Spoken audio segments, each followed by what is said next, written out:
The title of our lesson today is Then God Saw, a line we find in the 6th chapter of the book of Genesis that deals with the Lord preparing to destroy the world through the great flood as a result of men's great sins. In Genesis 6 and verse 5, then the Lord saw that the wickedness of man was great in the earth, and that every intent of the thoughts of his heart was only evil continually. And the Lord was sorry that he had made man on the earth, and he was grieved in his heart. The Lord saw two things about man that gives us an idea of what God sees and what God knows. In Genesis chapter 3, verse 5, the devil, speaking to the woman Eve, says, "For God knows that in that day you eat of it, your eyes will be opened, and you will be like God, knowing good and evil." Even the devil knew there's something special about this God of yours. He knows things that no man or woman could possibly know. And he may be the prince of darkness, but he knows this about God. God knows things that man can't know. And in Genesis 6, verses 5 and 6, the first thing we see is that God sees man's actions. The Lord saw that the wickedness of man was great in the earth. Next, God sees this. He sees the thoughts of man's heart. How difficult is that? If Horace was to pull out a knife and start stabbing the preacher today, it wouldn't be hard for you to say, "I see wickedness." Horace is doing something evil. We can see that man's wickedness upon the earth is great. But how many of us can say this? We can even see that every intent of the thoughts of man's heart is evil continually. Who would know what man is thinking?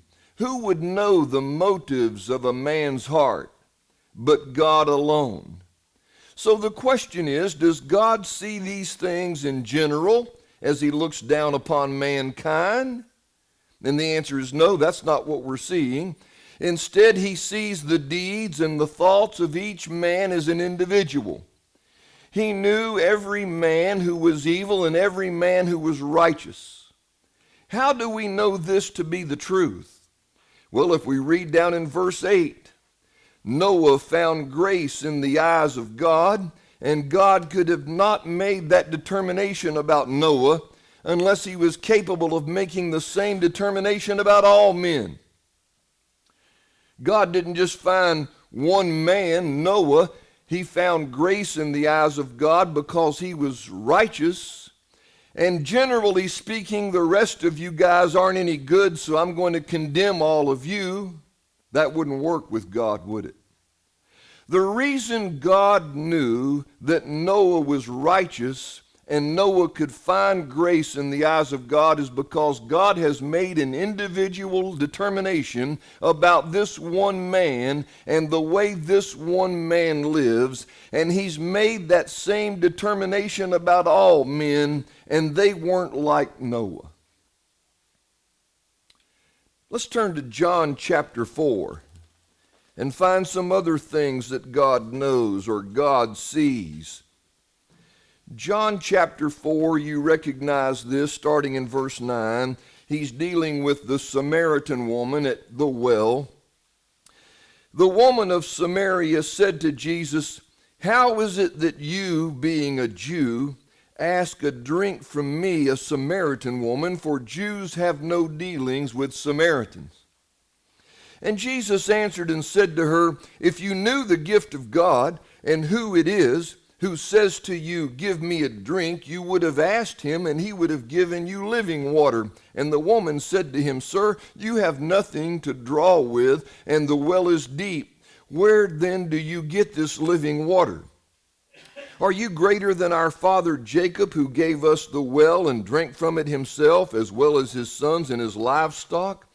And Jesus answered and said to her, Whoever drinks of this water will thirst again, but whoever drinks of the water that I shall give him will never thirst, but the water that I shall give him will become in him a fountain of water, springing up into everlasting life." The woman said to him, "Sir, give me this water that I may not thirst, nor come here to draw." And Jesus said to her, "Go call your husband and come here." And the woman answered and said, "I have no husband." And Jesus said to her, "You have well said, I have no husband, for you have had 5 husbands, and the one whom you have now is not your husband, and that you spoke truly." And the woman said to him, "Sir, I perceive that you are a prophet."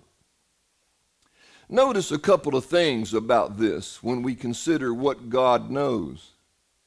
First, they've been carrying on this discussion, but under no conditions have they discussed each other's family life. This discussion of your family and your marriages and your past has never come up. I didn't need to query you about this matter to know you, and I know this about you. I can tell you truthfully, you've had 5 husbands. How would a man know that? Not only that, but the man you live with now, you're not married to. And this statement has overwhelmed this woman to the point that she says, "I perceive you're a prophet. I perceive you have some kind of miraculous power. Because I didn't tell you that, and I don't know of anyone else who told you that, and we're complete strangers. I'm at this well, and you're at this well, and we do not know each other, and yet you know this about me. I've had 5 husbands, and I'm living with a man now that I'm not married to." Who would know those things about a man or a woman? But God, who sees all things, just as he did in Genesis 6 and verse 5. Skip ahead in the same chapter to verses 28 and 29. The woman left her water pot at the well, went her way into the city, and said to the men, "Come, see a man who told me all things that I ever did. Could this be the Christ? How is it possible that this man knows all these things about me? He told me everything I ever did."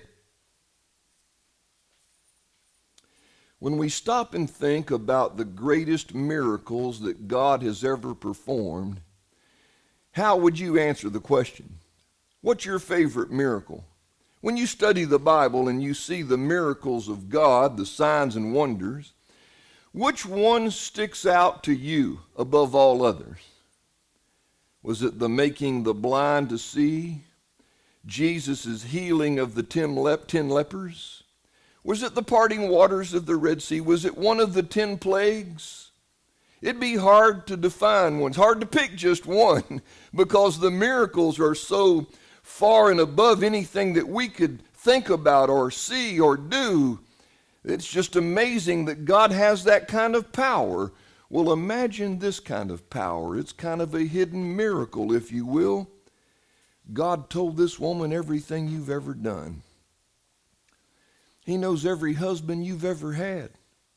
And he knows the man you have now you have no right to because you're not married to him. And I can tell you all these things about yourself because I am the Christ and because I know these things about you. Next, in John chapter 6, nearby, verses 8 through 15, the miraculous feeding of the 5,000. One of his disciples, Andrew, Simon Peter's brother, said to Jesus, "There is a lad here who has 5 barley loaves and 2 small fish, but what are they among so many? We got a lot of people here to feed, and we're not going to get this job done with this little lad's little bit of food." And Jesus said, "Make the people sit down." Now there was much grass in the place, so the men sat down, in number about 5,000. And Jesus took the loaves, and when he had given thanks, he distributed them to the disciples, and the disciples to those sitting down, and likewise of the fish as much as they wanted. And when they were filled, Jesus said to his disciples, "Gather up the fragments that remain so that nothing is lost." I've given you this before. It's an interesting thing to consider. Imagine being a follower of Christ, and he takes these fishes and these fragments of bread, and miraculously he turns them into such a feast that the people can't eat all of the food they have access to. And so the disciples were told, "Gather up the fragments that remain." Because the Lord has performed here a miracle in front of all these witnesses, the number of men 5,000. He fed thousands of people from this little bitty food supply in which they started. And so verse 13, they gathered them up and filled 12 baskets with the fragments of the barley loaves which were left over by those who'd eaten. When you were there in that audience and you saw the Lord work like this, you've seen a notable miracle. Not that he's ever performed any miracles that are not notable. But watch this next miracle. Then those men, verse 14, when they'd seen the sign that Jesus did, said, "Truly this is the prophet who is to come into the world." Therefore Jesus perceived that they were about to come and take him by force and make him king, and he departed again to the mountain by himself alone. I know what you guys are fixing to do. I know what's on your mind. I know your agenda. And I don't want that. Jesus was similarly taken by the Pharisees and scribes later when he was handed over to Pilate for trial. These men want to take the Lord by force, just as the Pharisees did, but their agendas are exactly the opposite. The Pharisees want to take him by force so he can be tried and ultimately crucified. But these people are so moved by a miracle, by the eating of these fish and the eating of this bread, that they've decided this is the King, the Messiah, the Christ who is to come, and let's take him by force so that we can treat him honorably and make him a king. But that wasn't the will of God. But imagine this seemingly little tiny miracle. I know what this whole crowd is thinking. I know what you want to do with me. I know what's on your mind, and I know what your game plan is. And he departed by himself into the mountains.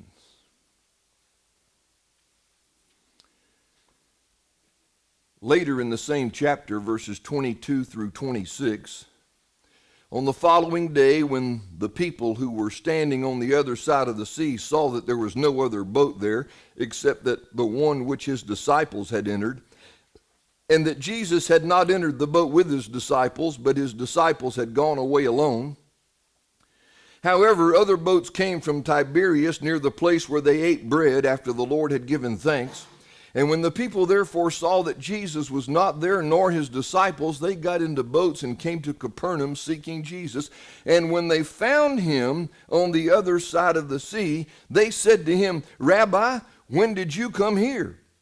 And Jesus answered them and said, "Most assuredly I say to you, you seek me, not because you saw the signs, but because you ate of the loaves and were filled." Here's another miracle of sorts.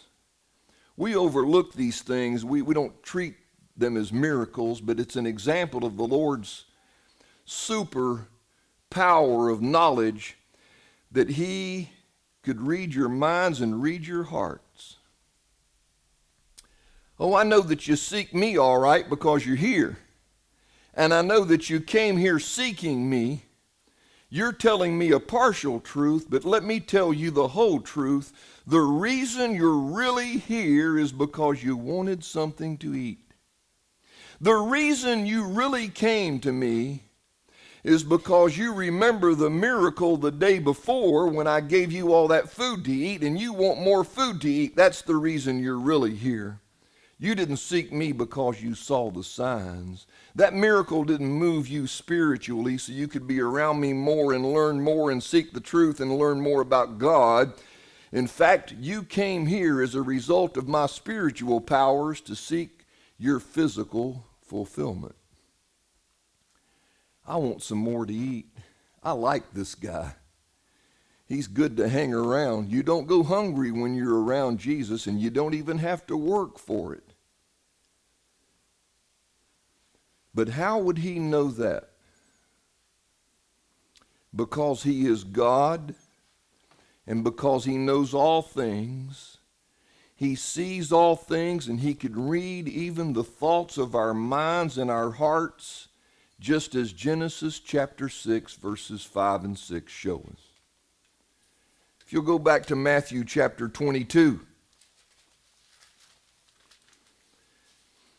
and verses 15 through 18.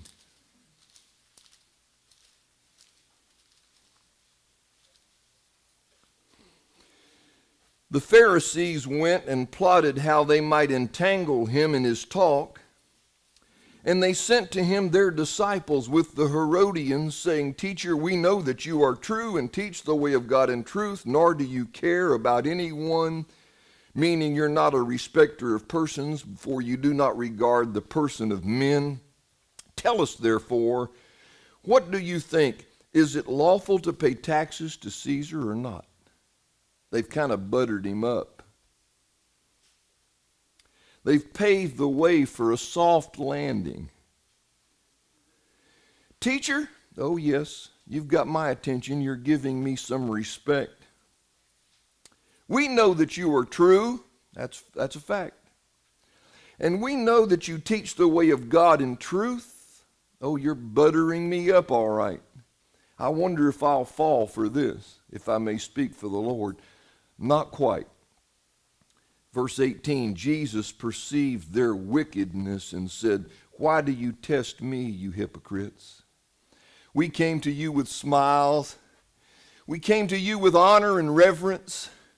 Our Lord, our God, we know who you are. We know you teach the way of truth. We know this about you. We know that about you. We know you are great. We've lifted you up as well as we can through vocalization. Now tell us what you think about these taxes to Caesar. Is it lawful or not? And Jesus said, Wait just a minute, Pharisees. Before we address that subject, let me tell you what I know about you. You're wicked. And you're trying to trick me. And you're a bunch of hypocrites. Don't you wish you could know that every time you're a bank president and somebody comes in to borrow money and you could tell right, you got a bunch of lies on this application right here. Every time you're teaching school and your children turn in a term paper and you can tell, I can just tell from looking at this that you've cheated. I can tell just from talking to you, I can perceive that you're not being honest. How many people would like to have that ability? It would keep us from being conned. That's the kind of power that Jesus has. Now here's the question. Does he have that power in Genesis 6? Does he have that power in Matthew 22 with the Pharisees? Does he have that power with the 5,000 he fed in John 6? Does he have that power with the Samaritan woman in John 4? And now that power has been laid to rest and he doesn't know us like he knew them. Would you think that? Of course not. He knows our deeds and he knows the thoughts of our heart. He knows who came here today to worship him and who came here today just to make an appearance at church because it's expected of me. In 1 John 3, verses 18 through 20, My little children, let us not love in word or in tongue. You see how compatible that is with what we're studying today in the Bible class in the book of 1 Thessalonians chapter 4. Did we talk about this today? You see, Horace and I, We sit around cross-legged on his house floor, and we burn some incense, and we set the campfire, and we just get real spiritual, and we work together and kind of figure out, here's what you're teaching and here's what I'm teaching, and we'll complement each other. Horace and I haven't seen each other in 14 days. Almost. I have no clue what he's teaching this morning. He has no clue what I'm teaching today. But did you see the compatibility? That's the power of God's providence working among us. Let us not love in word or in tongue, but in deed and in truth. And by this we know that we are of the truth, and shall assure our hearts before him. For if our heart condemns us, God is greater than our heart and knows all things. He knows all things. This lesson has a two-pronged attack. One, I hope that it scares some in the audience straight. I hope we think about, God knows everything I do. He knows everything I think. He knows what the intentions of my thoughts are. He knows me better than I could know myself. I need to get myself right with God. That's the first thing I hope this lesson rings today. And the second is, I hope that this lesson helps us understand how well God indeed knows us. So if we have problems that need to be dealt with, we can take these problems to him. If we're having problems in our homes, if we're having problems with our faith in our jobs, if we're not living right, we're struggling with sin, God is greater than our heart. He knows all things, and we can take those matters up to him and rest assured we've done the right thing by doing that, because he knows it all. In 2 Corinthians chapter 12, verses 1 through 3, Paul writing about a vision that he had once. He didn't know much about how he had the vision. He just knew that he had a vision. And watch what he says. It is doubtless not profitable for me to boast. I will come to visions and revelations of the Lord. I know a man in Christ who 14 years ago, speaking of himself, whether in the body I do not know, or whether out of the body I do not know, God knows, such a one was caught up to the third heaven. And I know such a man, whether in the body or out of the body I do not know, but God knows. There are things we don't know about ourselves that God knows. There are things that happen to us and we don't understand why, but God knows. I'll skip that passage, Matthew chapter 10, verses 28 through 31, but it's a great passage about where the Bible teaches that God has numbered the hairs on our head. That's what God knows. That's what God sees. That's how much God knows us. And we'll close today by going to the Hebrew letter in chapter 4 for a reading from verses 9 through 13. Hebrews 4, verses 9 through 13.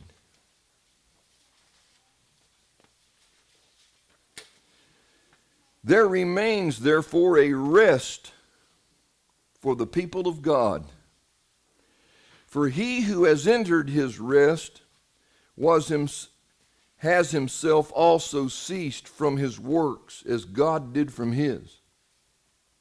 Let us therefore be diligent to enter that rest, lest anyone fall according to the same example of disobedience. For the word of God is living and powerful, and sharper than any two-edged sword, piercing even to the division of soul and spirit, and of joints and marrow, and is a discerner of the thoughts and intents of the heart. There's some deep things to think about. What does God see? What does God know? He can discern the thoughts and intents of our hearts. Verse 13, and there is no creature hidden from his sight, but all things are naked and open to the eyes of him to whom we must give account. It will be a serious matter, ladies and gentlemen, as we know, to stand before God one day. He will know our deeds. He will know our thoughts. He will know the intents of our heart. If we have anyone here today who's not in a right relationship with God, we want to encourage you to take advantage of this opportunity that God has given us